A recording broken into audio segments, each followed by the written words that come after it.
আসসালামু আলাইকুম।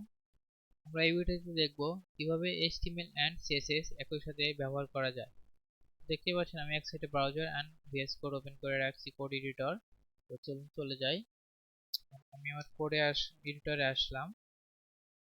আমরা কি করব, ধরেন h1 ট্যাগের লিখলাম হ্যালো ওয়ার্ল্ড এন্ড এই লেখাটাকে আমরা কালার করব। কালার করার জন্য আমাদের কি করতে হবে, স্টাইল করতে হবে, সেখানে সিএসএস ব্যবহার করতে হবে।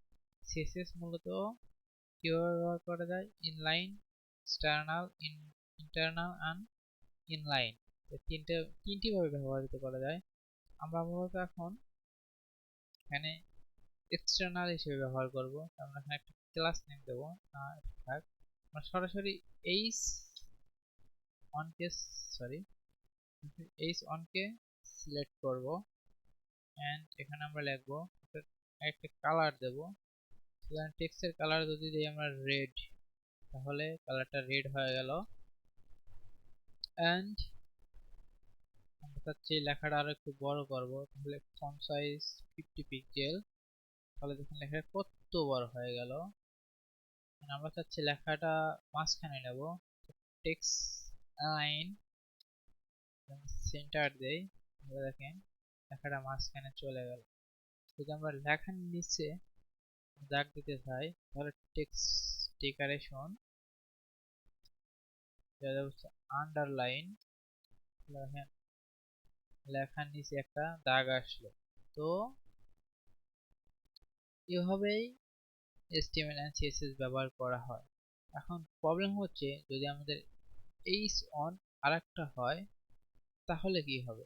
তাহলে আমরা তো চাচ্ছি না যে এটাতে কালার করি বা এটাতে আমরা দাগ দেই নিচে। তাহলে এই জন্য কি করা, আমাদের এখানে তো অনেকগুলো h1 h2 h3 p tag element attribute বিভিন্ন জিনিস থাকবে। তাহলে কি, সেজন্য সেখানে একটা ক্লাস সিস্টেম করা হয়েছে। এখানে একটা নাম দিলাম যে ফার্স্ট, এখানে নাম দিলাম হ্যালো। আমরা চাচ্ছি এই এখন যদি দেখেন সেভ করি তাহলে কি কোনো চেঞ্জ হয়েছে, হয় না। কিন্তু আমরা একে যদি কপি করে নিয়ে এই যে এই সনের পূর্বে একটা ডট চিহ্ন দিয়ে যদি পেস্ট করে সেভ দেই, তাহলে দেখেন আমাদের উপরেরটা শুধু ডিজাইন হয়েছে এন্ড নিচেরটা কোনো ডিজাইন হয় নাই। এইভাবে মূলত একটি ওয়েবসাইটকে ডিজাইন করা হয় HTML and CSS ব্যবহার করে। তো এই ছিল HTML and CSS এর ব্যবহার।